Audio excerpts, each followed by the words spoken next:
చందుర్తి మండలం కిష్టంపేట గ్రామం నుంచి నక్కపల్లి వరకు గల రహదారికి మరమ్మతులు చేపట్టి బస్సు సౌకర్యం కల్పించాలని నక్కపల్లి గ్రామస్తులు డిమాండ్ చేస్తున్నారు. ప్రతి వర్షాకాలం రహదారి బురదమయంగా మారడంతో రాకపోకలకు ఇబ్బందులు తలెత్తుతున్నాయని వెంటనే మరమ్మతులు చేపట్టాలని డిమాండ్ చేశారు. రహదారి అధ్వానంగా మారడంతో బస్సు సౌకర్యం నిలిచిపోయిందని వెంటనే మరమ్మతులు చేపట్టి బస్సు సౌకర్యం కల్పించాలని గ్రామస్తులు డిమాండ్ చేస్తున్నారు.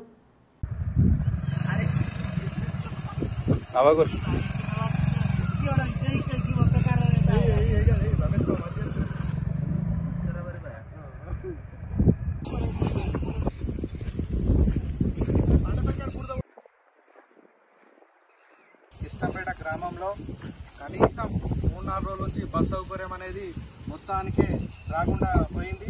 ఈ బురద వాటర్తో గత 3 రోజుల నుంచి బస్సు రావడం లేదు. ఎందుకంటే గత 10 సంవత్సరాల ఎమ్మెల్యే గారు కూడా బండపల్లి నుంచి రామరూపలే దాకా రోడ్డు పోస్తా అని హామీ ఇచ్చుడు, కొబ్బరికాయలు కొట్టుడు. ఇప్పటికి కూడా అది నోచుకోలేం కిష్టంపేట ప్రజలు. అలాగే ఇప్పుడు ప్రజెంట్ ఉన్న శాసనసభ్యులు ఆది శ్రీనివాస్ గారు ఇది దృష్టిలో పెట్టుకొని ఎంత తొందర అయితే అంత తొందర రోడ్డు పోయించాలని కిష్టంపేట ప్రజల తరఫున కోరుతున్నాము. అలాగే తక్షణమే కిష్టంపేటకు బస్సు రావాలని పదే